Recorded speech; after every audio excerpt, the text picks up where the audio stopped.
everybody. Welcome back to my channel, and thank you for joining me for another true crime deep dive. Today, we're diving into the frustrating case of Jason Corbett, and this case was actually requested a few months ago by someone. Identify yourself in the comments if it was you, because I want to thank you. I started with simply looking into the case, and then as I got further in, I was stunned and intrigued. Sometimes it's hard to remember that the cases we discuss here are about real people and real situations because the details can be so lurid and unexpected that you start to feel as if you're watching a movie or reading a fictional book. And this is one of those cases.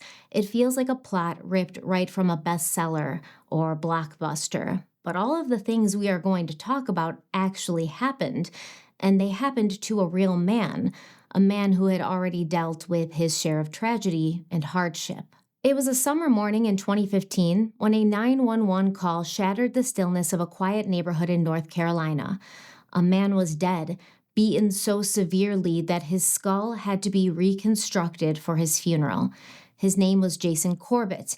He was 39 years old, a devoted father of two, a respected Irish businessman, and a man who had already known unimaginable loss and pain.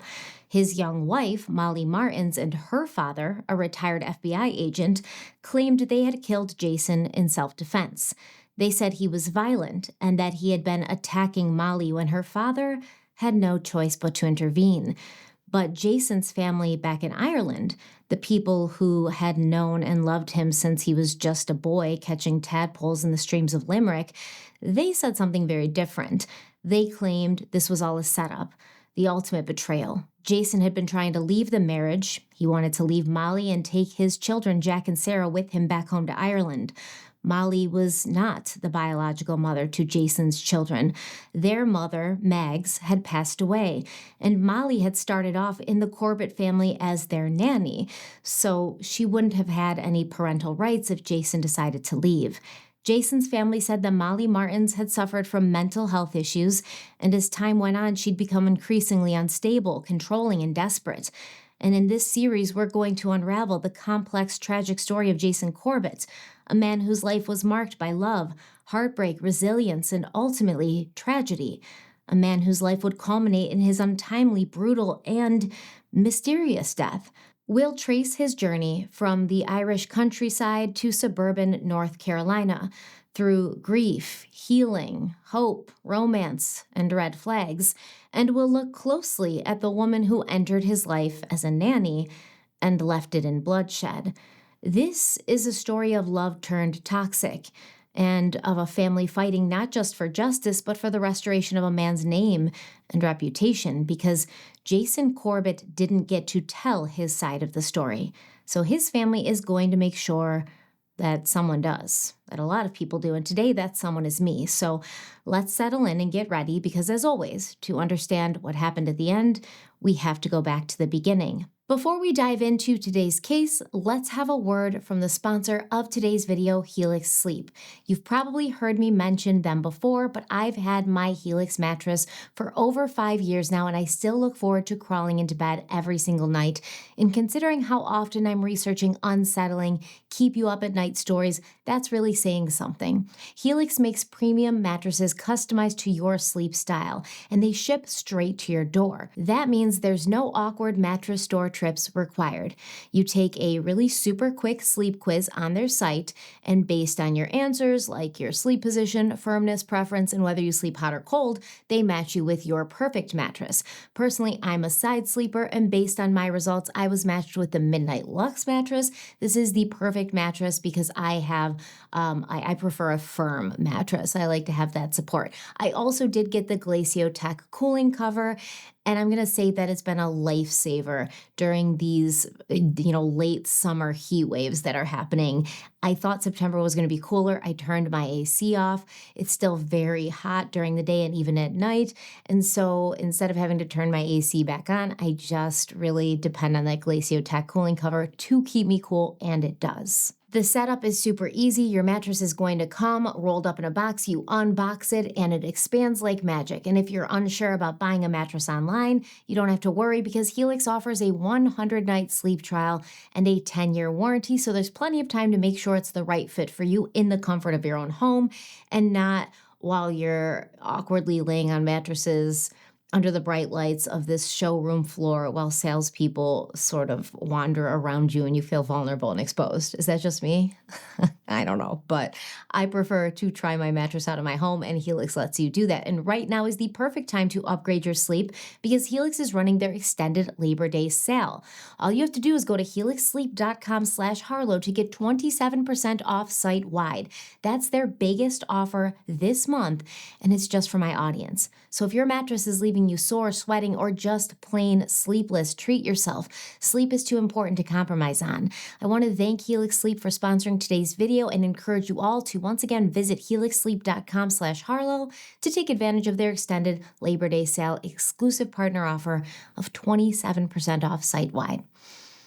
All right, let's dive in. Jason Paul Corbett was born on February 12, 1976 to his parents, John and Rita Corbett. Shout out Aquarius, I'm February 8th. I think all air signs sort of get along and understand each other. And Jason was definitely an air sign. He grew up in Jansborough, a working-class neighborhood in Limerick Island, nestled in the lush, rolling landscape of Ireland's west coast. Jason's father, John, drove trucks for Shell, and his mother, Rita, stayed home to raise their children.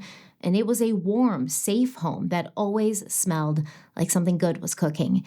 Jason was actually one of 8 children. He had 5 brothers, John, Michael, Stephen, Christopher, and Wayne. And Jason and Wayne were twins, the babies of the family. Jason also had 2 older sisters, Tracy and Marilyn, and he was especially close to Tracy. They shared the same interests, laughed at the same jokes, and loved the same music.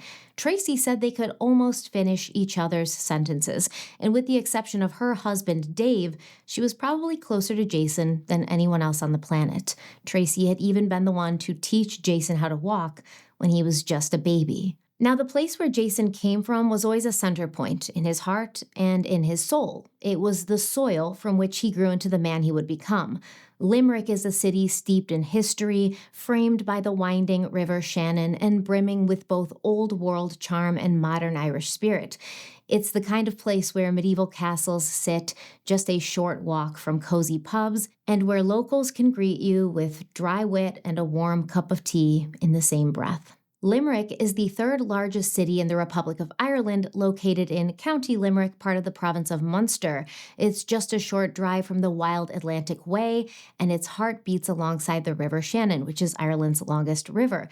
And the River Shannon curves through the city and carries with it centuries of trade, travel, and of course, lore.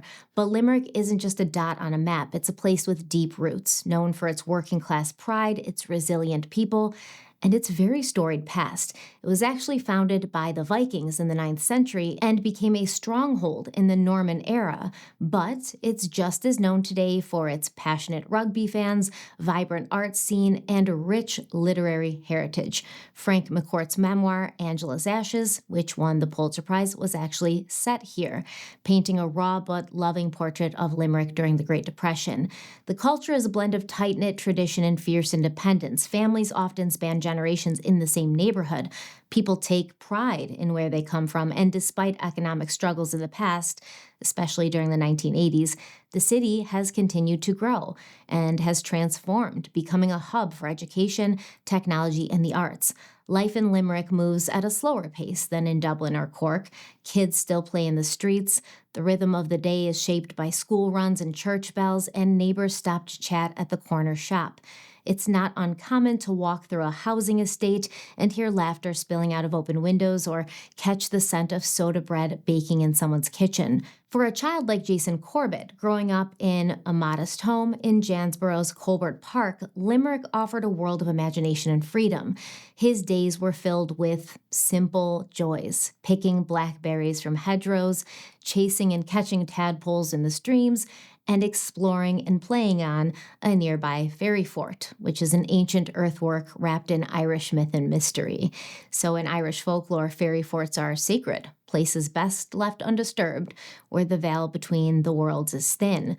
For a little boy with a big imagination, a place like this could feel magical. And in many ways it was. Limerick gave Jason something that would shape the man he became, a sense of loyalty, family, and home. It's where he learned how to work hard, how to laugh through hardship, and how to love deeply. It's where his roots were planted, and no matter how far life would take him, and it did take him far, both professionally, personally, and geographically, Limerick was the place that always held a piece of Jason's heart. In the late 1980s, when Jason's father John lost his job with Shell, money became tight. But the family found ways to make it work. Jason even took a part-time job at his school's sports center working security so he'd have some extra money of his own. But no matter how tough their financial situation was, the Corbett family always found time to spend 2 weeks at Spanish Point on the Clare coast. Quiet in the winter, beautiful and alive in the summer, Spanish Point was the kind of place where the sea's song became part of Jason's childhood soundtrack. He and his large family would pack into a small mobile home and make the most of their holiday together. And these memories would stay with Jason, who from a young age was known for his confidence, his sense of humor, his charm, and his ambition. He was upbeat, smart, and loyal. He was driven. He was also generous with his time and attention, and not only did he have a great and driven personality, but Jason was handsome, with a strong, distinctive face that lit up when he smiled, and he smiled and laughed a lot. Jason dated all kinds of women throughout his life, beautiful and kind women, and even when those relationships would end, they always managed to remain friends, so there wasn't any animosity. These weren't, drag down, knockout, breakups and fights. Basically, the women that Jason dated all throughout his life, they didn't find that he treated them poorly during the relationship, that he was so terrible to them that they couldn't continue having him in their life afterwards. After finishing school, Jason moved in with his sister Tracy and her husband Dave. And Dave would become a steady source of friendship, advice, and support during Jason's late teenage years. The two came to share a huge and deep respect and admiration for one another. And then Jason started his career at Field Boxmoor, later known as Multi-Packaging Solutions. This happened in or around 1994, and he started at the bottom, like everyone else. He began as a machine operator, and by 1996, he'd earned a promotion. By 1997, he was serving as a shift supervisor and had also taken on the role of union representative. Determined to keep advancing, to keep bettering himself and helping his career, Jason attended night classes to further his education, and eventually he rose to the position of operations director within the company. And with that promotion came a company car, something that Jason was especially proud of. It was a symbol of his hard work paying off. Jason's former boss, John Hartwell, later said, quote, he didn't care if he was with the president of a multi-billion-dollar private equity fund or a third shift janitor who'd been with the organization for 2 weeks. He treated them the same, end quote. And that was a hallmark of Jason Corbett. He was always himself, no matter what time of the day, no matter what time of the year, no matter who he was with, no matter where he was himself, a good person, a hard worker, somebody who wanted to learn, somebody who cared about people and felt he had something to learn from them, no matter who they were, no matter what stage or status of life they were in. So everything was going really well in Jason's life, and in August of 1997, things would only get better. On August 31st, Jason and his close friend Lynn were at a birthday party, and he asked Lynn about her colleague, Margaret Mags Fitzpatrick. Lynn happily introduced the two and later recalled, quote, after the party, where they had met, everyone went back to a house for a few drinks and a sing-song. People fell asleep in chairs, sofas, and even on the floor. The following morning, Mags was up and cooking an Irish fry-up for everyone. That was Mags. She needed some ingredients and had to go down to the shop. Jason immediately volunteered to go with her. As they walked down the road, they were holding hands. From that moment, there was no one else in the world for them, bar each other, end quote. And Jason would later say that he fell in love with Mags during that brief walk to the shop. So obviously, Jason and Mags are going to go on their first date. And when Jason was planning to take Mags out on their first date, he was excited and determined to impress her. And it's all he could talk about in the days leading up to it. You know, how good it was going to be, how he couldn't wait to get to know more about her, how he couldn't wait to see her again. And then after the date, he came home and he kept his friend up all night talking about it, the date, Mags, their chemistry. And the same thing happened night after night.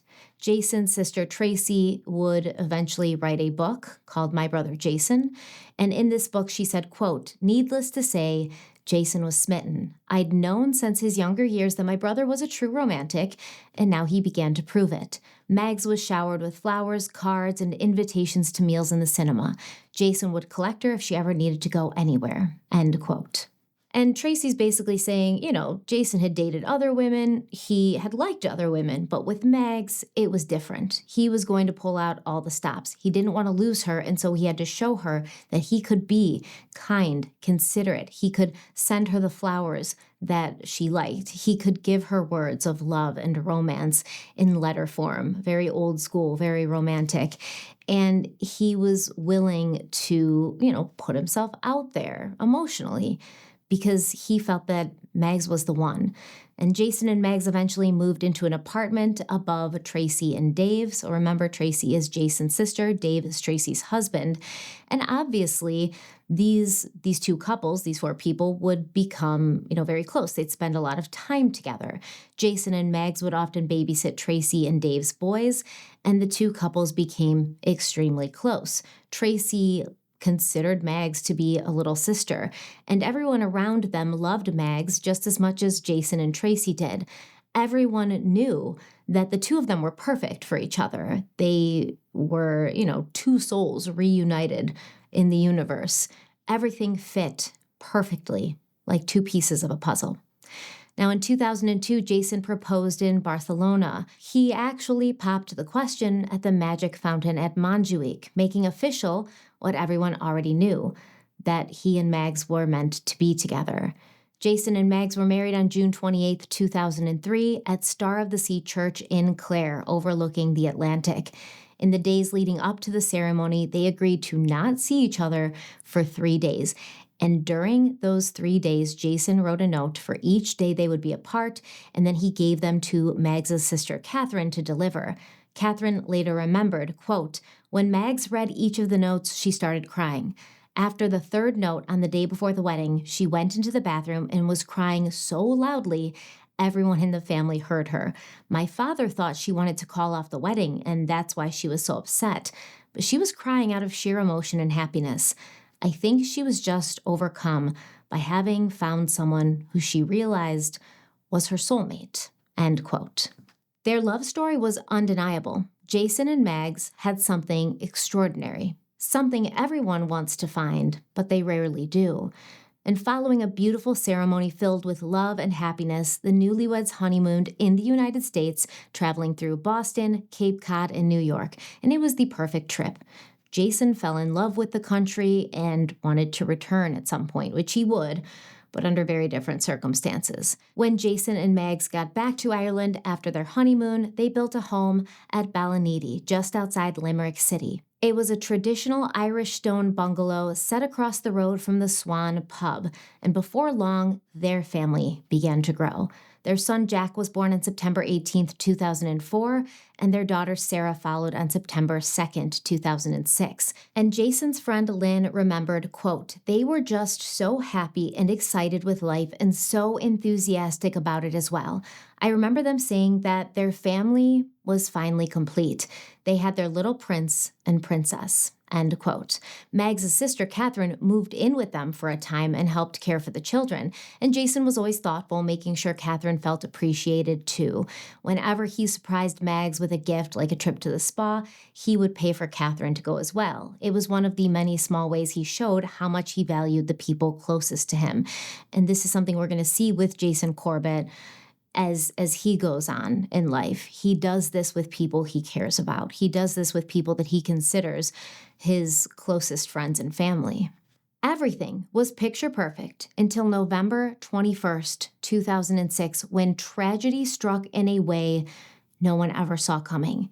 That day, only 12 weeks after little Sarah's birth, Mags passed away unexpectedly at just 31 years old. In the early hours of the morning, Mags had woken Jason up to say she was having an asthma attack, and she decided to take her nebulizer. But soon she realized the nebulizer wasn't giving her any relief, and she knew that these specific chest pains she was experiencing, they felt different. Jason called an ambulance, and he went to wake up Catherine. Mags told her sister Catherine how scared she was. She kept saying, "I'm going to die. I'm going to die." Instead of waiting for the paramedics, Jason decided to stay on the phone with them as he drove Mags towards the city to meet the ambulance en route. Catherine later said she knew something was badly wrong when Mags, who was always so image proud, she got into the car with Jason in her pajamas, and Catherine said, quote, "That just wasn't like Mags."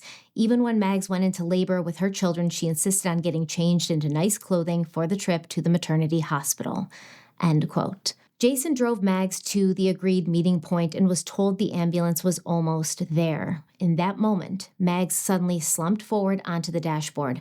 Jason pulled her from the car and immediately began CPR. He managed to get her breathing again just as paramedics arrived, and they took over the resuscitation efforts. Jason was told to follow the ambulance as it raced Mags to the hospital. Seconds after he parked his car at the hospital, a doctor told him the paramedics had done everything they could, but Mags had died in the ambulance. And obviously, it was the most devastating, painful news Jason had ever heard or would ever hear. Now, Tracy, Jason's sister, and Dave, her husband, were called to the hospital, but at first they were only told that Jason and Mags needed someone to come immediately. Tracy wrote in her book, quote, "I knew Mags had asthma and had been treated for attacks before in the hospital, but they were managed and nothing that you would describe as severe," end quote. Tracy and Dave lived just a kilometer away, so they made it to the hospital within minutes. She recalled, quote, "I will never forget the sight that greeted us. Mags was surrounded by life-saving equipment. She was dressed in a beautiful blue and white pajama set and looked so delicate lying there with her eyes closed. She looked as if she was simply asleep."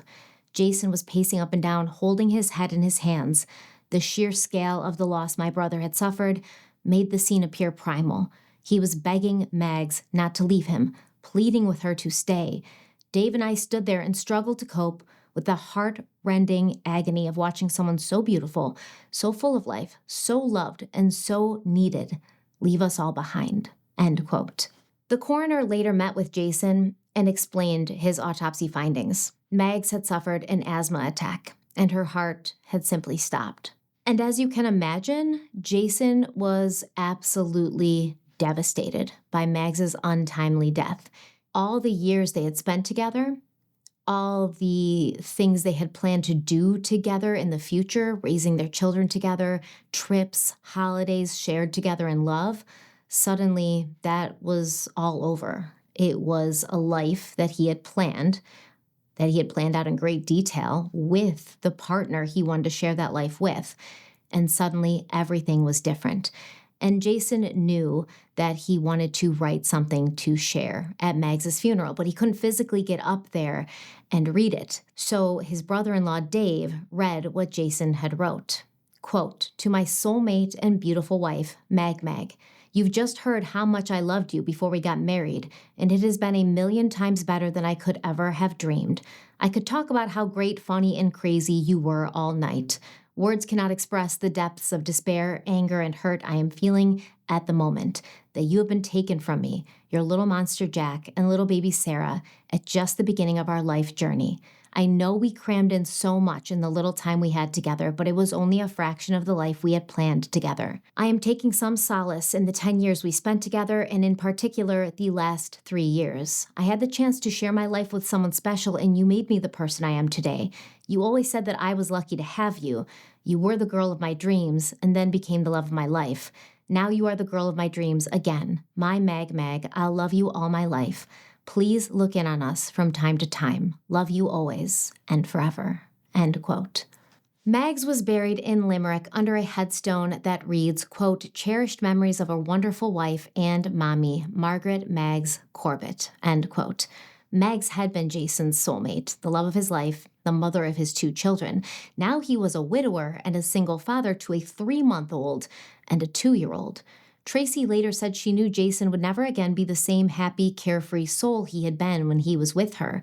In the days after Mag's passing, Jason spent much of his time at Tracy and Dave's home as they tried to help him cope and support him with the children. For years, he visited his wife's grave every single day, bringing flowers, cards, and notes, reading her the newspaper, and talking to her about how their children were doing. Jason also turned his grief into action. In Mags's memory, he raised more than 31,000 euros for the Irish Asthma Society, determined to honor her and make a difference for others. Still, most of his energy went into surviving day to day while providing for Jack and Sarah. He was surrounded by friends and family who were there whenever he needed help, and Jason leaned on that support system, though it was hard for him. He didn't want to feel like a burden to anyone. He had been handling his life, handling his family. He and Mags had been raising their children together, running a household together, and all of a sudden he was alone and he needed help. But for someone like Jason, who was proud, who was proficient and capable, it felt really difficult, and the weight of his mourning never lifted. As the months passed, Jason decided to place an ad for an au pair, which is like a live-in nanny, and his friend Karen recalled that the decision felt like a positive step. She said, quote, "I think we all looked at it as Jason getting back to being Jason, trying to take control of his life and do what was best for himself and Jack and Sarah. It was as if he had taken our help, but now needed to do things on his own," end quote. Over the next 9 months or so, Jason hired both a Spanish and a Czech au pair to live in and help with the children, but it wasn't exactly what Jason was hoping for. Karen remembered that there were language barriers that made things difficult, and neither one of these young women planned to stay in Ireland long term. Because of these issues, things eventually ended with both au pairs, which left Jason feeling guilty.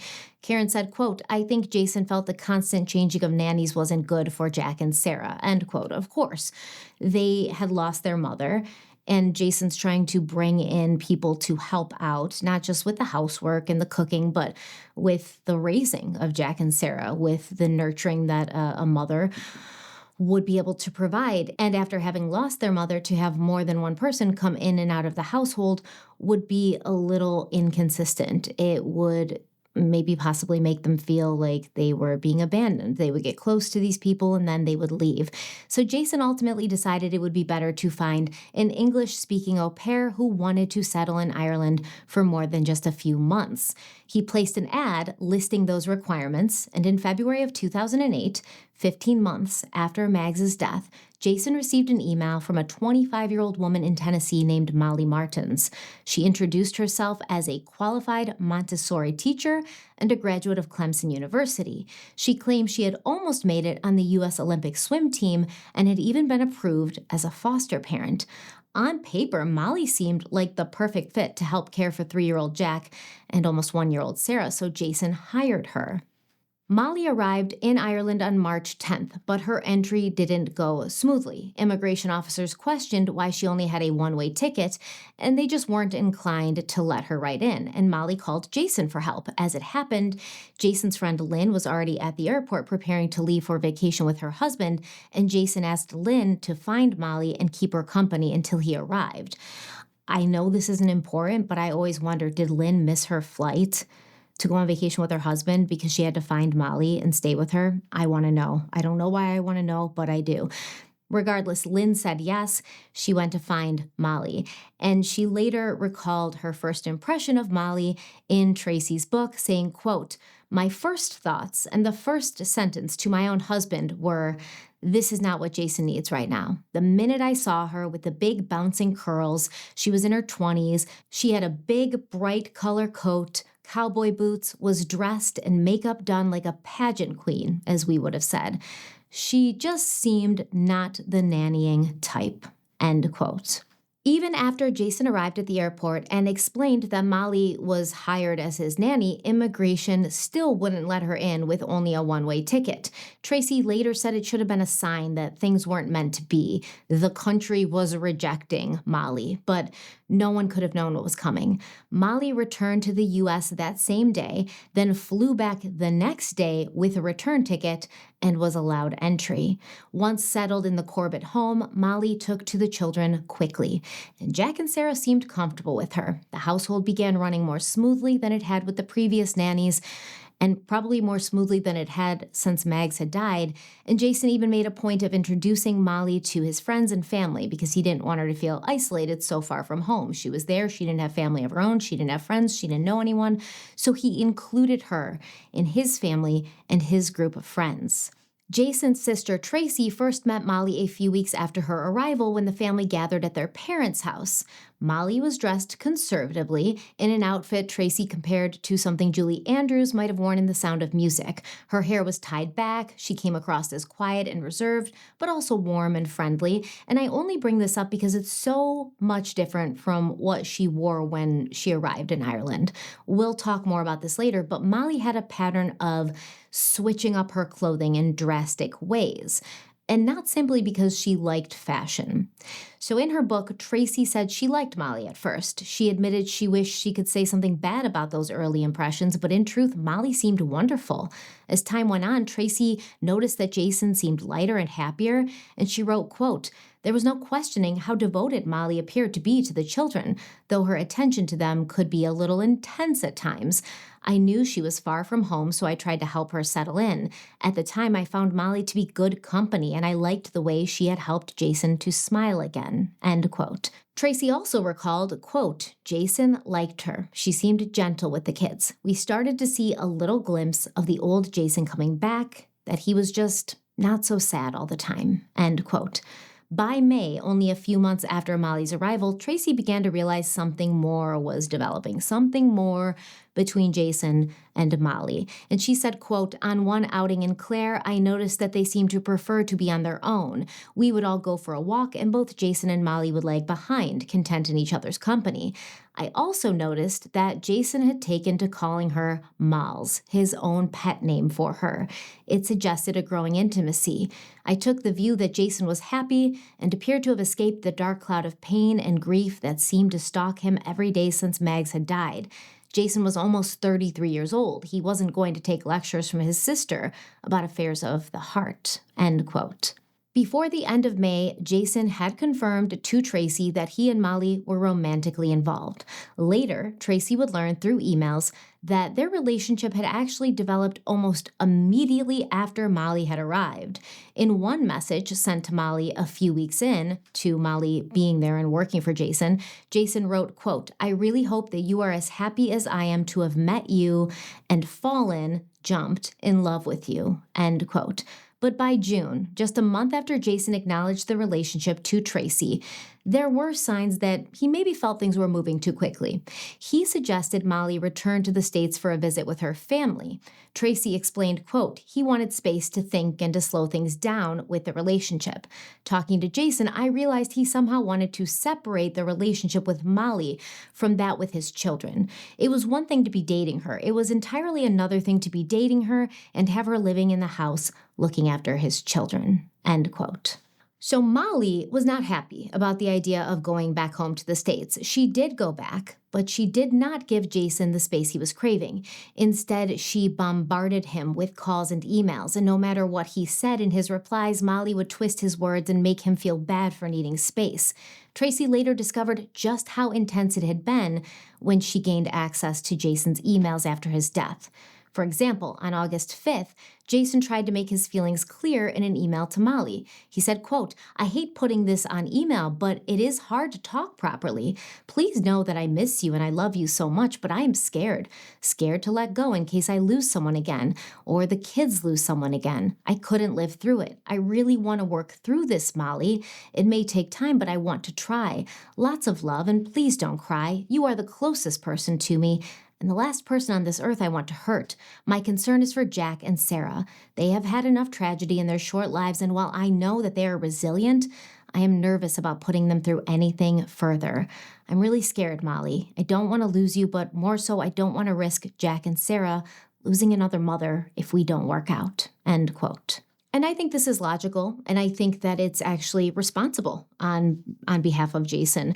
But I will say, if everything with Molly was going well, if there was no red flags that Jason was seeing, would he be this concerned? If she had given him an indication that she was loyal, steadfast, stable, not somebody who would betray him, not somebody who would hurt him, not somebody that would be sort of inconsistent, would he have felt the need to get space in order to figure out if this is what he really wanted? Because as he's saying, I don't want Jack and Sarah to lose anyone else, another mother figure, anyone. I don't want to lose someone that I care about. But I do need some space to think about this. Why would he need space to think about it if everything was going perfectly? You would think if everything was going perfectly and Molly was, turning out to be everything she had claimed and promised, he would be leaning into the relationship instead of away from it. So 3 days after Jason sent this email, Molly told Jason it was heartbreaking to have someone she loved so much doubt her. She said, quote, "I wish you wouldn't think of me as such a weapon for the kids. Shut up. It feels horrible, and even if I was with you, it would be eating me up and tearing me to pieces, knowing you weren't sure you wanted me.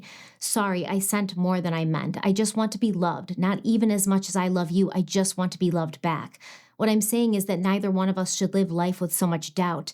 It hurts to carry doubt, and it hurts more to know that someone you love doubts you. Are you still there?" End quote. Jason tried to be honest about his concerns. He wrote back to Molly explaining that things were moving too fast, that he was worried about the impact on the children, and that he wasn't even sure he wanted to marry again. He told her, quote, "I'm not made of stone. I'm sick of fighting. I feel bad because I am as upset as you are. It hurts me too, you know. I just want a normal relationship. You are right that this does put pressure on us to sink or swim. That is pressure that after 5 months we should not be under. We should be having fun, getting to know each other, going on dates. Not husband and wife," end quote. So here's what it looks like is happening, right? Jason is dating Molly. He's happy. She's only been there for 5 months. He's only known her for 5 months. His kids have only known her for 5 months. And it seems like she was pushing for more. Just living together and dating and getting to know each other wasn't enough. She wanted more. She wanted real commitment in the form of being his wife, getting married. So Molly replied the very same day, and she asked, quote, "You want to stay together even though you know you don't want to marry me?" End quote. In another email, she wrote, quote, "I know you don't want to lose me, but I'm not sure you want to keep me either.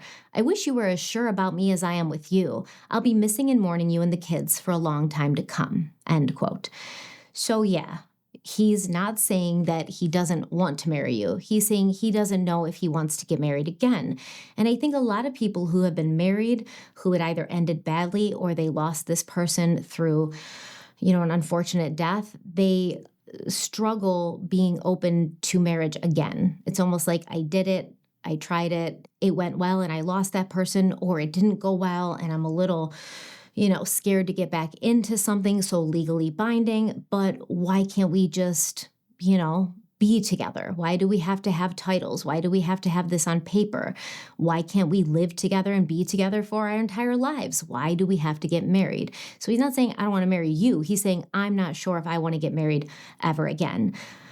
But of course, she either took it the wrong way or intentionally rephrased it back to him the wrong way to make him feel guilty for expressing his needs, his feelings, his thoughts, and his boundaries. Molly continued writing short emails with messages like, "Did I say I love you? I do. And I love you so much, and I won't understand if you want to throw away what we are lucky enough to get." In yet another email, she wrote, quote, "I'm not one to really be okay with just sitting around while someone else makes up their mind, especially if what they have to make up their mind about is me. I obviously cannot persuade you into thinking you shouldn't throw us away." End quote. But that's fair too. I'm trying to be unbiased here. That's fair if you're dating someone and then that person's like, "Hey, go back to a different country so I can think about whether or not I want to continue on in this relationship or what our relationship will look like going forward." And you're just kind of sitting there waiting for that person to make a decision when in a relationship that maybe should be something you're talking about and making the decision about together. Yeah, I feel a little like, self-esteem hurt. Like, what's wrong with me? Why am I sitting here waiting for you to make this decision that concerns me as much as it concerns you? I get that. Now, Molly continued emailing, demanding a chance to say goodbye to Jack and Sarah if Jason broke off their relationship. In the end, Jason told her they could continue seeing each other, but only if she found another job, one that allowed for separation between their romantic life and the children. Once again, I think that's smart and I think it's responsible because Molly came as a nanny and she ended up being a girlfriend. So now it's not going to be so much for the kids as, oh, this is somebody who works here and they got another job. It's going to be, hey, this was a possibly mother figure to you. And if things don't go well, that's going to hit a lot harder than losing a nanny. Now, not long after Jason said their relationship could continue, Molly flew back to Ireland. And Jason asked his close friend Lynn if Molly could work part-time at a daycare. Lynn had started with Mags before her death. And Lynn agreed, as a favor to Jason. But when Molly showed up for her first day, she arrived with a hot coffee in hand and she was dressed in a designer outfit, both inappropriate for a daycare. And remember, Molly claimed to be a Montessori-trained teacher. And when Lynn asked to see her Montessori papers, Molly explained they wouldn't transfer to Ireland. Well, obviously, without the proper credentials, Lynn couldn't allow Molly to work there, work with children. She couldn't just take her word for it. So Molly did not work at the daycare, and despite her promise to Jason, Molly made no attempt to find another job. Instead, she settled back into his household, this time presenting herself not only as Jason's girlfriend, but as a mother to Jack and Sarah.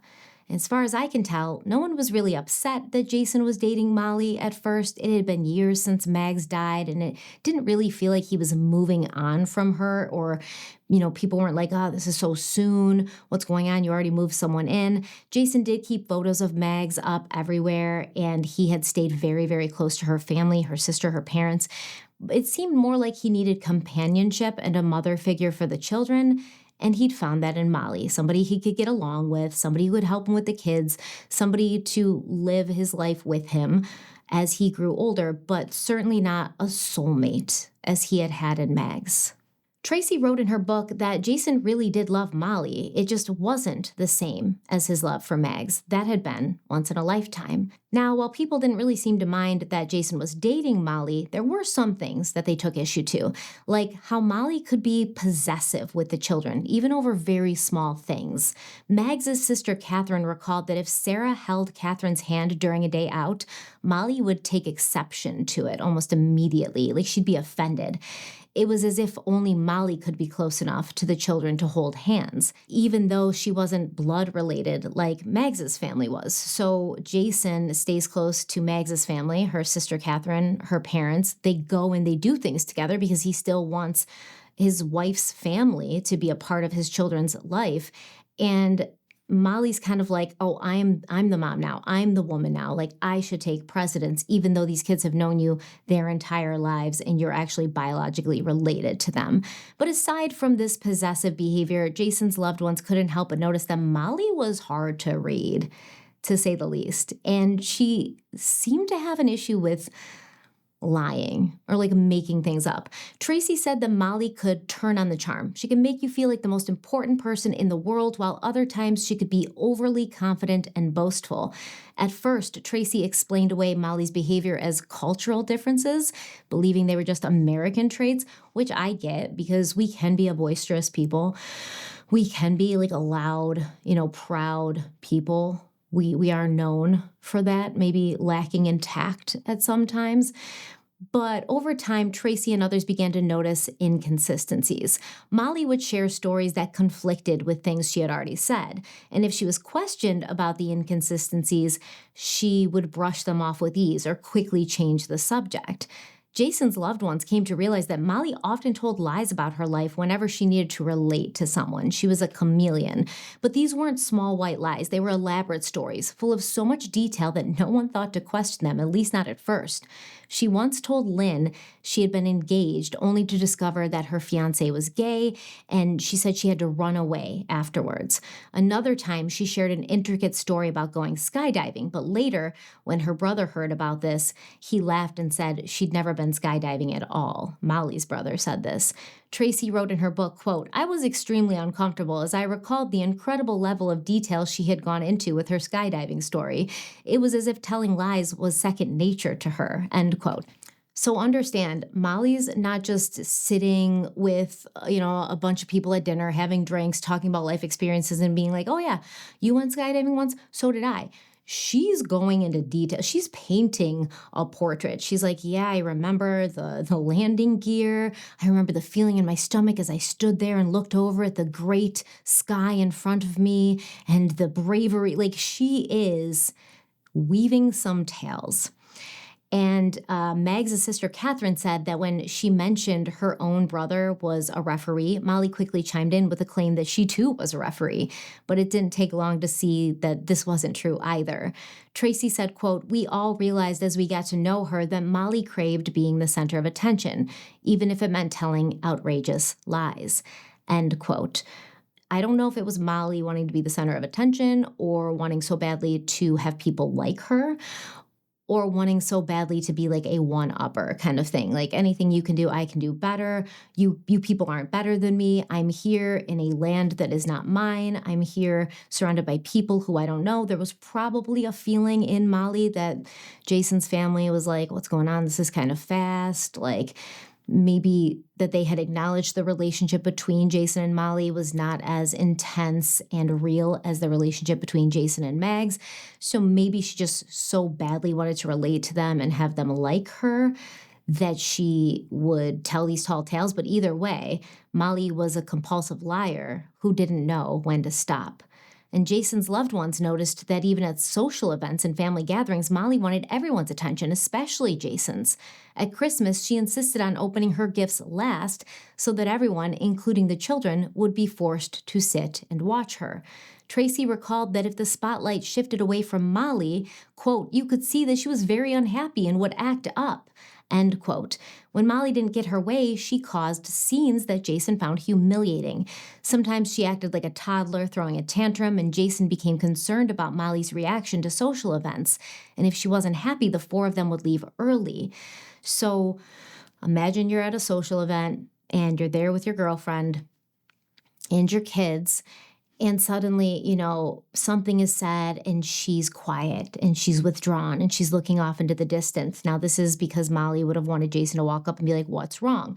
Now he walks up and asks her what's wrong. She pulls him aside. They're arguing. And then Jason's like, "Okay, let's just go. This isn't worth it," right? It started to seem as if Jason and his children's lives revolved around Molly's emotions. And it seemed like at least Jason was walking on eggshells. Friends and family also began noticing a troubling pattern. Molly didn't like anyone who took Jason's attention away from her or who came between her and the children. She tried to push away friends Jason had known for decades, including his best friend, Paul Dillon. Bit by bit, she was isolating him. As time passed, Jason's loved ones realized they didn't really know anything about Molly.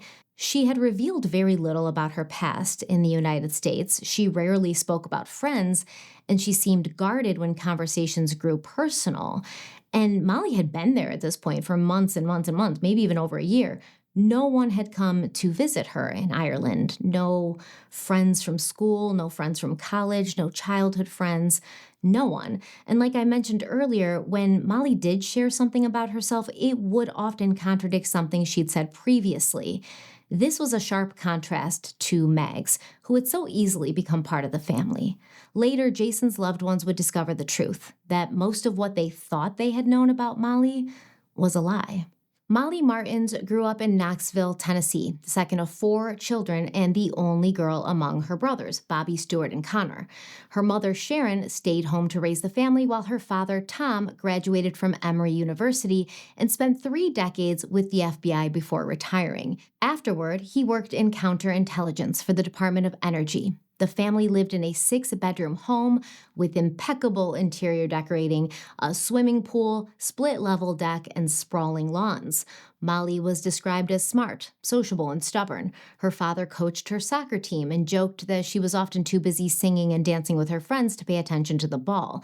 She was also a voracious reader who sometimes dropped in on her mother's book club to share her own opinions.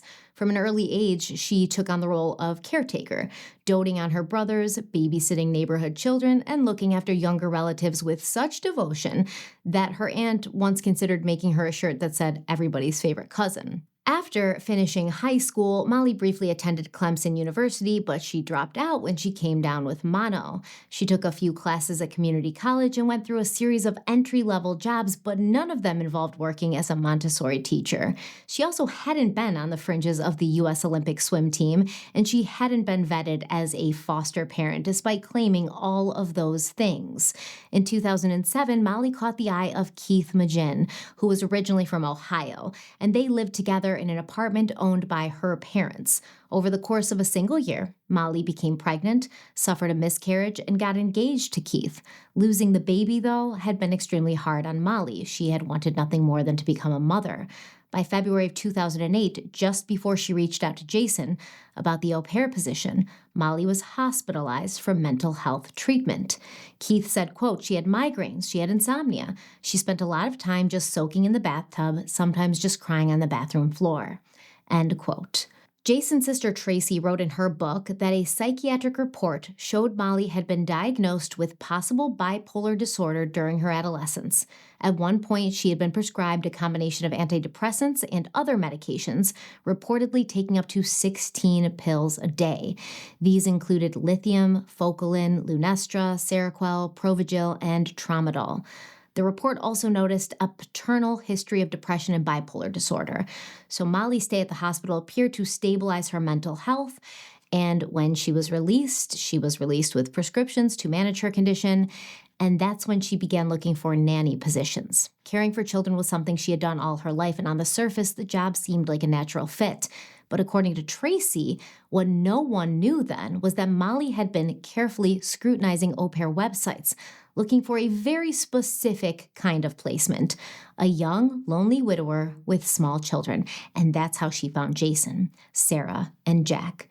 When she reached out to Jason, Molly left out one crucial detail, that she had just been released from a psychiatric hospital. Might be something an employer would want to know. In March, Molly moved to Ireland. According to her fiancé, Keith, she left without telling him and simply disappeared overseas. So one minute they're living together and engaged, the next Molly's in Ireland, and not a word exchanged between them. Now, Molly did dispute that, but either way, that's what Keith said. And the relationship obviously ended.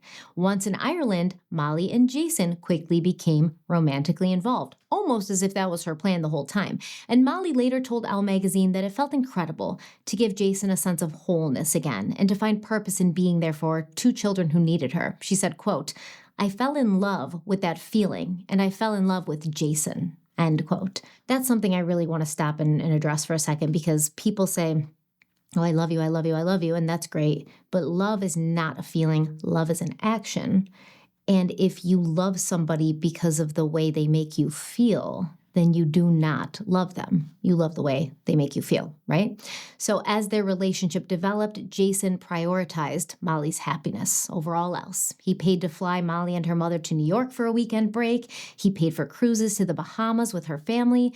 At home, he always did his share of the work, often cooking dinner, especially when Molly wasn't feeling well, which was more and more often as they spent more time together. He listened closely to her views, took an interest in what she liked, and made a point of learning how to make her happy. For birthdays and anniversaries, Molly received expensive jewelry, and once Jason even organized an art class for Molly and her friends because that's what she wanted. Tracy remembered how deeply Jason cared for Molly. She said Jason was head over heels, always proud to talk about Molly's interests, her views, and her achievements. Tracy said, quote, she was interesting, well-traveled, articulate, and well-educated. Jason fell in love with Molly, and his love was loyal and true, end quote. By the fall of 2009, Jason and Molly had been together for about a year and a half, but their relationship had taken on a roller coaster quality, though his family didn't realize the extent of it until they later gained access to his emails. And that's when they learned that Molly was kind of a nut. She was kind of intense. So Tracy said, quote, Molly would single out something she was unhappy with, and Jason would be bombarded with complaints about the issue until it was tackled to Molly's satisfaction, end quote.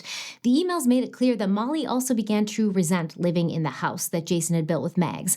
She felt she was constantly under Mags's shadow, and she wanted a new home for a fresh start. So by October, she told Jason she wanted to get married and moved to the United States. Jason, however, felt things were moving too quickly and begged her to slow down and give the relationship more time. On October 23rd, Molly sent an email that read, quote, "I'm not going to wait around forever while you change your mind back and forth. It really, really hurts. I'm not strong enough to handle it. Sorry for everything, as usual. I'm sure I caused it all." End quote. And Jason wrote back, quote, "I am very sure I want to spend the rest of my life with you and I want to move to the US." End quote. So he's giving her things. He's like, yeah, I want to be with you forever. Okay. I want to move to the United States. Just maybe I don't want to get married. Is that so wrong? But I guess to Molly, it was. And absolutely, if you want to get married and somebody that you're with doesn't want to, and this is very important to you, you have the right to say that's important to you. And you have the right to, fight for it and argue for it. But once you realize it's not going to happen and that it's absolutely what they don't want to happen, you have to then acknowledge the compatibility issue that's there. You don't want to force somebody to marry you. You don't want to ultimatum somebody into marrying you. On November 21st, 2009, which was the third anniversary of Mags's death, Jason and Mags's house was sold. Jason later told Tracy that the date felt like a sign he had made a mistake. He'd been undecided about selling the house the entire time, and the date sealed his gut feelings. Rather than moving to the U.S. right away, he relocated the family to a rented home close to Tracy and Dave. And during this period, Tracy, who was now closer to Molly, closer to Jason geographically, she could see more things. She said that Molly was constantly complaining. She said that Molly hated living in Ireland, she hated the weather, and she was homesick. She argued that moving to the United States would give them a fresh start and provide Jack and Sarah with better opportunities in the future. Around the same time, Molly was begging for a change. Jason's company, MPS, just so happened to have a vacancy for a plant manager at their North Carolina facility, which was just 5 hours away from Knoxville, where Molly's family lived. So obviously it's perfect, right? Jason applied for the role. He was so sure that he'd get it that plans were made for the family to move to North Carolina. Now, Jason's relatives were wary about this decision. Some weren't sure it was truly what Jason wanted, and Tracy admitted that by this time she had come to see that something was off about Molly. Molly was always claiming to be homesick, yet none of her friends ever came to visit. She would change the way she spelled her name and seemed to reinvent her look from week to week. Denim cowgirl one day, sharp business suits the next. Tracy said, quote, "There always seemed to be a new Molly about to be unveiled, often in response to a character in a book she had read or a film she had seen." End quote. That's a red flag. As a grown woman, that's a red flag. I'm going to put that there. Okay. Maybe if you're a kid, like my daughter's obsessed with K-pop demon hunters, and sometimes she wants to dress like the characters, and it's cute. When you're a grown woman, it's a red flag, I think. Okay. Unless you're like cosplaying or you're at like Disney World on the day-to-day, changing your identity and the way you dress based on a character you saw in a movie or read in a book. It's weird. All right, Tracy also noticed that Molly was eroding Jason's self-esteem. She made belittling comments about his diet, his weight, his clothes, and even his education, and she often did so in front of other people. Concerned, Tracy booked Jason 3 counseling sessions to help him decide whether moving to America was the right choice.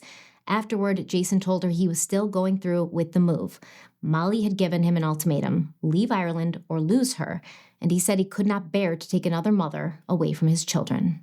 On Valentine's Day in 2010, Jason proposed to Molly at Freddy's Bistro in Limerick. Afterward, they went to share the news with friends and family, and it should have been a joyous occasion, but it wasn't. Tracy remembered, quote, "Molly was clearly totally underwhelmed by the manner in which he announced their engagement to his family and friends.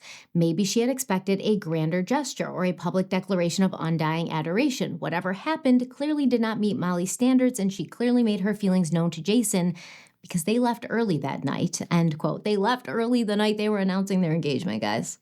Okay? And once again, I understand this is Jason's second marriage. This was Molly's first.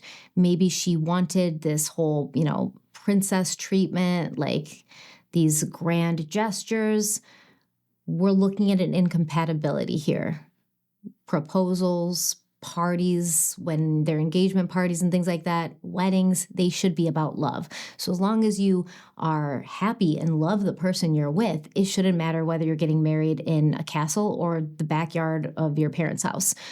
that should be all that matters, that you're marrying and getting to spend the life with the person you love the most in the world, your partner. So, yeah, but Molly was younger than Jason. She hadn't been married before, so maybe she wanted this big song and dance engagement and wedding. And she would get the grand wedding because Molly and her parents immediately began planning a wedding back in the United States. The celebration Molly envisioned was lavish and expensive. She wanted a princess-style wedding with 100 guests, the kind of event she had always dreamed of. Jason contributed nearly $50,000 towards the cost, but he didn't tell this to his family at the time. And Molly's father, Tom, acted as though he had covered the bill himself, right? He would talk to everybody, and it would be sort of as if Tom was purporting that the entire wedding had been paid for by him and that Jason didn't contribute anything, much less $50,000. Now, the wedding was set to take place outdoors at Bleak House in Knoxville, also known as Confederate Memorial Hall. Bleak House is an antebellum classical revival home built with slave labor, and it was originally a wedding gift from Major Lawson D. Franklin, Tennessee's first millionaire, who made his fortune as a slave trader, and he gifted it to his daughter Louise Franklin and her husband Robert Houston Armstrong. So the home was named after the Charles Dickens novel, and during the Civil War it served as headquarters for Confederate generals during the Siege of Knoxville. Today it is maintained by the United Daughters of the Confederacy. Despite all of that history, it has become one of Knoxville's premier wedding venues. So Jason and Molly planned to marry there in June of 2011, the same month Jason had married Mags years earlier. At this point, Tracy was noticing a troubling pattern. She said, quote, Molly was slowly eradicating all tangible memories and reminders of Mags. She even seemed intent on assuming ownership of the various anniversaries shared by Mags and Jason. Bit by bit, she was trying to erase all traces of Mags from the world the children inhabited. End quote. Even as the wedding plans moved forward, Molly still hadn't told Jason the truth about her mental health history. He knew she experienced bouts of depression, but he didn't know she had been diagnosed with psychiatric disorders or that she'd been hospitalized. Now, Jason's close friend Paul Dillon recalled an unsettling memory in early 2011 when he saw just how bad things could be. He said, quote, I dropped Jason home after a golf outing. When he went in, Molly was lying on the sitting room floor after pulling lumps out of her hair. I didn't know what to say or do. It was quite embarrassing, really. Jason just cuddled her, picked her up, and helped her upstairs to her bedroom. Then, just as I was leaving, he told me that she suffered from a bit of depression, end quote. Not long after that incident, Molly returned to Knoxville to finalize wedding arrangements, and before she left, she gave Tracy a book called A Reliable Wife. On the surface, it seemed like a thoughtful gesture. Now, Tracy and Molly had bonded over literature in the past. They both loved to read. They had read some of the same books. They gave each other book recommendations. But after Molly left, Tracy looked more closely at the book and discovered that its plot was about a woman who planned to murder her husband. Okay, so the synopsis of the book is, quote, in the bitter cold, Ralph Truitt, a successful businessman, stands alone on the train platform waiting for the woman who answered his newspaper advertisement for a reliable wife. But when Catherine Land steps off the train from Chicago, she is not the simple, honest woman that Ralph is expecting. She is both complex and devious, haunted by a terrible past and motivated by greed. Her plan is simple. She will win this man's devotion, and then, ever so slowly, she will poison him and leave Wisconsin a wealthy widow. End quote. What? This is crazy. So at the time, Tracy brushed it off as strange but didn't dwell on it. But if you're Molly, why are you gifting this to your fiance's sister on the eve of your wedding? Right? Why? What is it? Some weird, like, haha, I'm going to say the quiet part out loud. Is it some weird, like, haha, like this is a part of the puzzle, figure it out, figure me out? I don't know. I really don't know what the motive was for that. And only after Jason's death did Tracy revisit that moment and consider its clearly darker implications, because that's pretty much exactly what happened with Molly and Jason. He didn't put an ad in the paper for, a reliable wife. He put an ad in the paper for a reliable au pair, and then she came and was like, I'm going to make this man fall in love with me, and then will I become a wealthy widow? I don't know. So for the next 3 months, Molly stayed in Tennessee to finish planning what was shaping up to be her dream wedding. But despite getting nearly everything she wanted, she still seemed unhappy and there were clearly problems in the relationship. We don't have the full context for everything that happened, just email exchanges and, basically people who witnessed things. So on April 28th, Jason wrote to Molly, quote, "I won't be able to make a go of it in the States under this emotional pressure you are placing on me. You just accuse me of things off the cuff when you have no valid reason for doing so. Please think about what I actually said in conversation and point out what I did wrong. But you bang the phone down. You sound like an emotional wreck. I am moving to your country to be with you. I need you to be strong for us and not constantly crying, accusing me of things, banging down phones. You are supposedly getting what you want, and yet you sound more sad now than ever. You even told me you hate talking to me because you end up curling up in a ball. I am truly sorry for your latest health setback, and I am sorry for your pain. I do love you, but you sound like the phrase, be careful what you wish for as you might get it. I do think you are doing great with all the jobs." End quote. Molly responded saying that Jason was the one emotionally threatening her, then followed with a message typed entirely in capital letters, quote, "I am in emotional wreck right now. I have every right to be. I will hang up every time you threaten me. That is not how a relationship works." End quote. Molly accused Jason of putting on a show of their relationship for the sake of the children. Minutes later, she sent another email warning Jason that if he truly loved her, he would call the real estate agent within 20 minutes and provide his financial information for a house she had chosen in North Carolina. In that same email, she wrote, quote, "I am sure I have more faults. Those seem to be the most significant, so please examine them and decide if I am worth it. I do love you, and I would live or die for you or either of our children. I am a pretty good mom. I am mildly attractive. I am somewhat intelligent. I am a decent cook. I am generally good in social situations. I am capable and willing to do a lot. I have made you happy in the past and will try my best to be good enough for you always. I think I could be a great wife." End quote. Now, clearly things weren't going smoothly for the soon-to-be married couple. Then, just weeks before the wedding, Molly finally admitted to Jason that she had been treated for bipolar disorder before they ever met. Jason was completely shocked to learn something so significant so late, but despite his reservations, he still went through with the marriage. In June, Jason's siblings, nieces, and nephews, and close friends all flew from Ireland to Tennessee to attend the wedding. And his parents did choose not to come. In hindsight, Tracy, Jason's sister, said that she was grateful for that because a lot of weird stuff happened. So in the week before the wedding festivities, Tracy, her husband Dave, and their children rented a cabin in the mountains on the Tennessee-North Carolina border. And the location allowed them to spend time near Atlanta, Georgia, where other family members lived while still being close enough to Knoxville for the wedding. Unlike Jason's wedding to Mags, his wedding to Molly was a complete mess, with multiple incidents leaving his loved ones questioning who the hell Jason was marrying. And it all started the day before Molly's wedding shower when she invited Tracy to attend. So the day before the wedding shower, Molly invited Tracy to the shower, and this shower was taking place in Knoxville, which from where Tracy and her family were staying would have been a 5-hour round-trip drive. Tracy didn't want to make her husband, Dave, drive her all the way to Knoxville and then wait there all day while she was at the shower and then drive her all the way back. So Tracy said, I would have loved to attend, but it was really short notice and I just can't.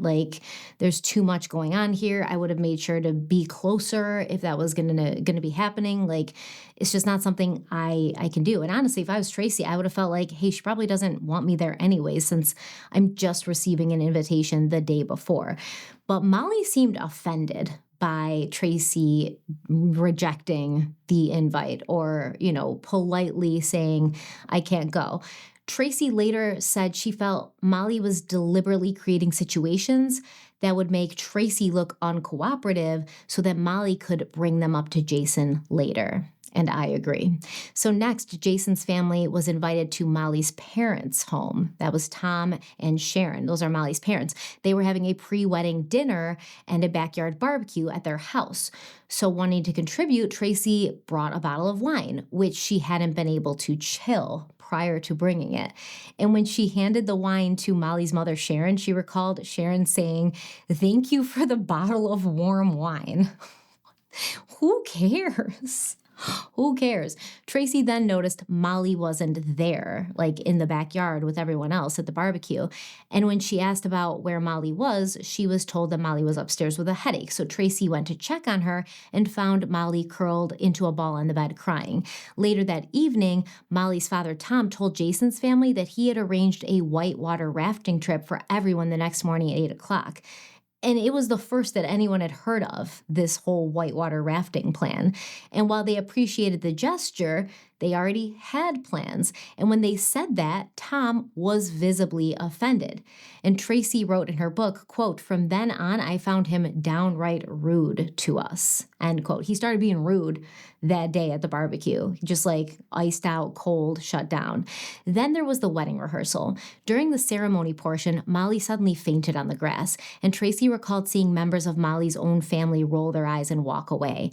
After that was the rehearsal dinner, and at one point, one of Molly's bridesmaids, Jenny Walker, made a comment about how nice it was that Molly was fulfilling Mags's final wishes. And then Jason's best friend Paul asked her what she meant, and Jenny explained that Molly had told them that she and Mags had been pen pals and that Mags had asked Molly to look after her children if anything ever happened to her.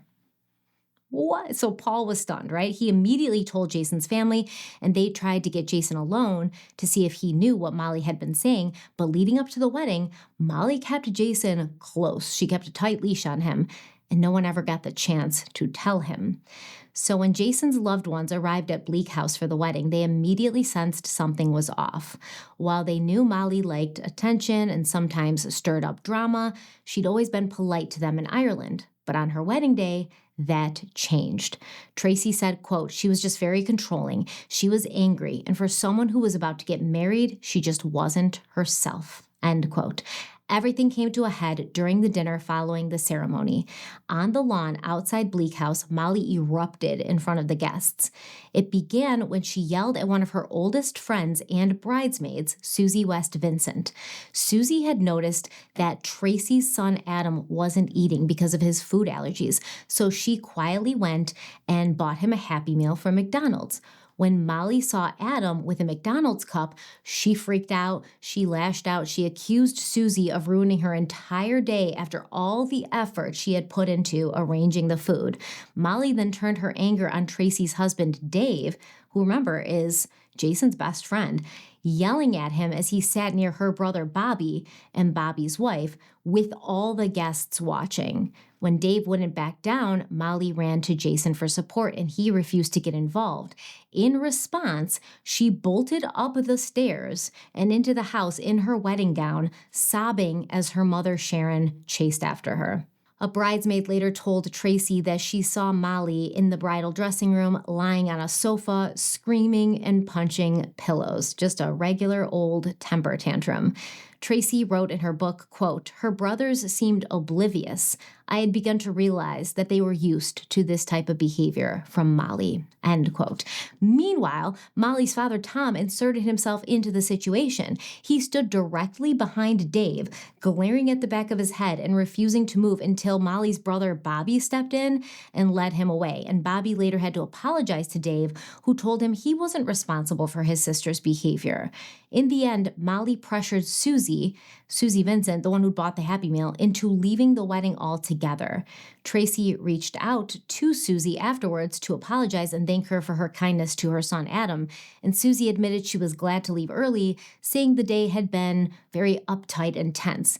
She described Molly as bridezilla, she called her mean-spirited, and said she was appalled by the rudeness she had witnessed from Molly and some of her relatives.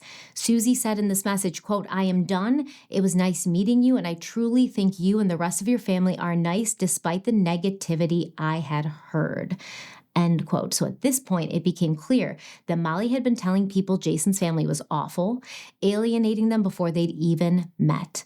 There were other unsettling moments at the wedding. Even though Jason's best friend Paul was part of the wedding party, Molly had arranged for him to be seated as far away from Jason as possible.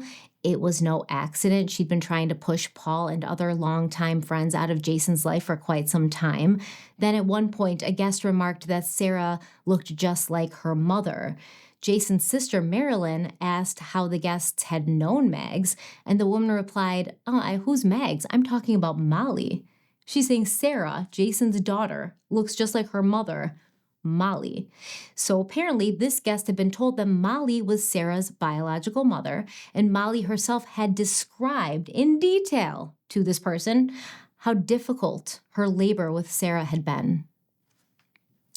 Bananas. So in another instance, a bridesmaid repeated that Molly had told them she had been friends with Mags before she died of cancer, but as we know, Mags had not died of cancer, and she had never met Molly. Later, Jason's family learned Molly had even told people she was Sarah and Jack's godmother, and that she had gone to Ireland in 2008 to take care of the children after Mags's supposed death from cancer. So when the reception ended and Jason and Molly were walking towards their limo, Paul, Jason's friend, finally managed to pull Jason aside. And Paul recalled what happened next. He said, quote, "I told him what Molly had said about Mags. I also told him that I'd seen how happy he was on the day he married Mags, but he looked absolutely miserable here. That's not how it should be. It was supposed to be the happiest day of his life. I told him there was something he could do about it. I whispered into his ear, you know, you don't have to get into that car. You can just walk away." But Jason shook his head and explained he couldn't take a second mother away from the children. It was Jack and Sarah he was most concerned about rather than himself. End quote. So Jason and Molly had plans to honeymoon in Cancun, but before they left, they went to Tracy and Dave's rental cabin. And Jason had asked Molly to apologize for the scene she'd caused with Dave over Adam's McDonald cup. Her apology, however, was anything but sincere. Molly immediately shifted the blame onto everyone else. Dave told her that she had humiliated him in front of 100 people and that he had nothing further to say to her. And then Molly ran away crying. After their honeymoon, Jason, Molly, Jack, and Sarah settled into a house on Panther Creek Court in Walburg, North Carolina, a suburb of Winston-Salem. The home was in a gated community and cost nearly $400,000, which Jason paid in full with no mortgage, using the proceeds from the sale of the house he and Mags had shared. He also gave Molly $80,000 to furnish the home however she wanted. And it was a beautiful property with a finished basement where guests could stay. Most often, these guests were Molly's parents, though. They visited frequently, old Sharon and Tom, always there at Molly and Jason's home. Although, whenever they could, Jason's family did come to stay with them. Jason also bought Molly a luxury car and gave Molly her own credit cards, which he, of course, paid for. They enrolled Jack and Sarah in school and created what looked like the perfect new chapter. Jack quickly got involved in sports and loved swimming, while Sarah made a lot of friends. And people later remarked that Molly treated Sarah almost like a doll, always dressing her in frilly outfits while other children wore casual play clothes. Molly was very concerned with Sarah, always fixing her hair, straightening her clothes, making sure she looked perfect. Now, at that point, Molly worked part-time as a swim instructor, but spent most of her time with Jack and Sarah. The children even began calling her Mom, and Jason remained generous with everyone around him. He flew Mags' parents to North Carolina so they could visit their grandchildren. He also covered the cost for his own father and extended family to join them for a vacation in the Smoky Mountains. He went above and beyond to make the relationship work despite Molly's compulsive lying, need for attention, emotional dysregulation. But Jason had one boundary he would not cross. Molly wanted to legally adopt Jack and Sarah, and he refused. He clearly didn't fully trust her. She had lied about knowing Mags. She had waited until just before the wedding to reveal her mental health struggles. And it looked like her mask was starting to slip off more and more. Molly did not take this well. Only 4 months after the wedding, she went to a lawyer, without Jason's knowledge, to ask about her rights to the children. She was told that in the event of a divorce, custody would remain with their father, since she was not their biological mother. Molly continued asking Jason to let her adopt the children, but he always said no.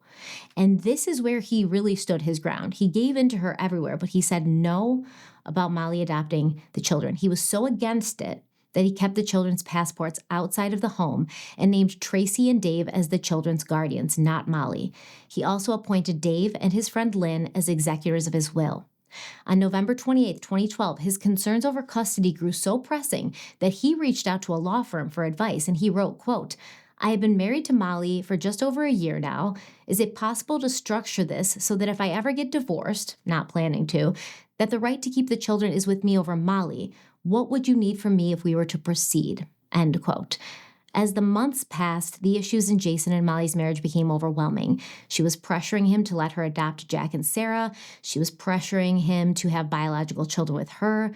Tracy recalled, quote, Jason started talking about moving home. He wasn't happy. A lot of it was down to the relationship with Molly. She was acting strange. He missed Ireland and wanted to move back, but he knew and said that there would be a huge difficulty in him coming back once Molly found out. End quote. In July of 2013, Tracy, Dave, and other family members traveled to North Carolina to visit Jason and Molly, and during their stay, several disturbing things happened. So the ante's upped at this point. The intensity is being elevated. The temperature's being raised by Molly. So at one point, Tracy discovered Molly's lithium and other prescription medications that were left out in the main bathroom where the children could easily reach them. Another time, the group was sitting on the deck when Molly offered Tracy one of her special drinks. And it was the only drink Tracy consumed, but soon after she felt extremely ill. She became so incapacitated that Dave and her sister Marilyn had to carry her to bed. And Tracy became convinced that Molly had drugged her for her own amusement. She said, quote, later during a visit the following year, I was dumbfounded when I heard her family laughing about an incident when she had given one of her own powerful sedatives to her father after he had asked for an aspirin for a headache. He had to be almost carried from the baseball game they were attending, end quote. And Molly's family thought this was amusing. Her father, Tom, the FBI agent, was like, my daughter drugged me without my knowledge, embarrassed me in public. So precocious. That same month, Jason's close friend Lynn visited with her husband and their 2 children. Almost immediately, Lynn could tell something was wrong. She said, quote, when we arrived, Molly had said to me almost straight away that we had caught them at a bad time, that they weren't getting on at the moment. Molly was upset for the whole trip, crying, and told me she wasn't happy, that she felt like she was living in the shadow of Mags, and it was very hard to know that obviously Jason had loved his first wife. She felt like she was trying to compete with that, end quote. Molly confided further in Lynn, saying she had sought legal advice about a separation, but was told that if she went through with it, she would only gain visitation rights with the children. Lynn recalled, quote, she said she knew it was selfish of her because she was doing it for herself because she wanted the children to stay with her, but she didn't love Jason anymore, end quote. During that visit, Molly also told Lynn that an ex-boyfriend had recently contacted her through Facebook, and she even played a CD that this ex-boyfriend had given her while she and Lynn sat in the car together. Molly said she wanted to meet this guy for lunch and didn't think Jason would have a problem with it. Then, on a trip to Myrtle Beach, Molly accused Jason of messaging another woman through his social media, saying she'd found the text on his phone. After that, they all went to the beach, and it soon became clear that Molly had packed for herself and the children, but she had brought nothing for the beach for Jason.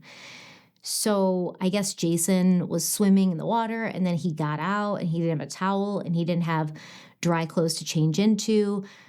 And Molly told him, quote, I'm not your keeper. You should have brought your own stuff, end quote. Lynn said, quote, I just felt terribly embarrassed for Jason in front of everybody to be treated that way, end quote. Yeah, that's awful. That's awful because, you would think if you were always the one to pack for everybody and you're packing for yourself and you're packing for the kids, you'd either ask Jason, hey, do you have your own stuff or do you want me to pack for you? Like that was definitely intentionally a way to kind of show him like, you should appreciate me more, see all the things I do for you and you miss them now. It's just very juvenile and petty. So during the visit, Lynn also noticed a difference in how the children were treated. Sarah had the best of everything. She was dressed like a doll, while Jack's wardrobe was sparse by comparison. Molly also seemed to be short-tempered with Jack. One evening after dinner, Jack made a smart remark on their way out of a restaurant. Molly was, I guess, talking to Lynn and Jason and saying, she wasn't getting the respect from Jack that she deserved as his mother and that Jason needed to talk to Jack and straighten him out. And then Jack said to her, but you're not my real mother. And this comment evidently sent Molly into a spiral. Her behavior became erratic. She was screaming and shouting until Jason had to walk her away to a private area while Lynn and her husband took the children aside. According to Lynn, after that, Molly was determined that Jack be punished. So after leaving the States, Lynn reflected on how much Jason and Molly's relationship had changed. She said, quote, "When they were in Ireland, I felt maybe the relationship was newer and they were happier. But when they moved back to America, you could see the strain. I felt that the constant ups and downs, the constant levels of, everything being so bad and then so right, I felt that Jason just couldn't cope with the situation that seemed to be blowing up.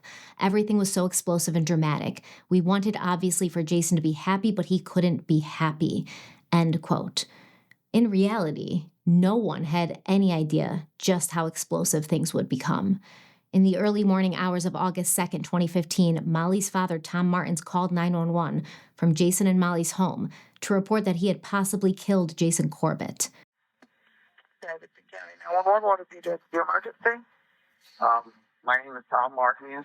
I'm at 160 Panther Creek Court, and we need help. Okay, what's going on there? My daughter's husband, my son-in-law, got in a fight with my daughter. I intervened, and I think he's in bad shape. We need help. Okay, what do you mean he's in bad shape? He's hurt? He's bleeding all over, and I may have killed him. Is he breathing? No, I can't tell. All right, what I need you to do is I need someone to roll him onto his back, right on his back. Okay. Hang on. He's a big, heavy man. I can't do it. Is there anyone there that can help you? My daughter, she's in terrible shape. Okay, someone needs to get him on his back. We need to verify his breathing. When police arrived at the house in North Carolina, they found Jason beaten to death. His blood was on both Molly and her father. The pair told officers they had acted in self-defense, killing Jason with a baseball bat and a brick.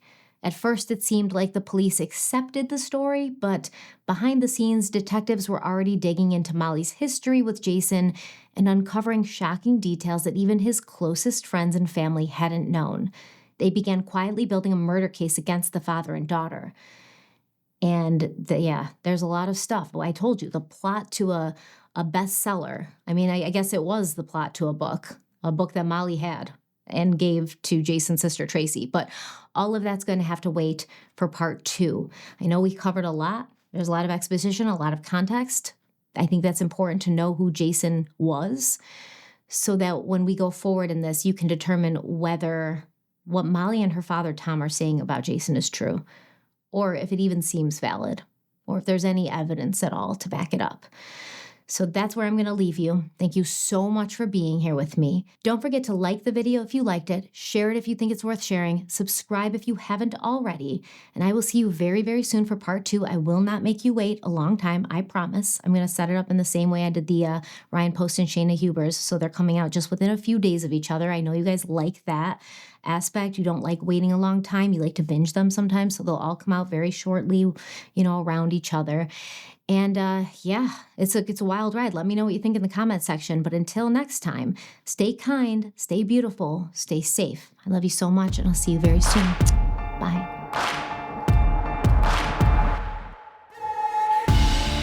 Well, the levee don't break now, and the bottle's going straight down.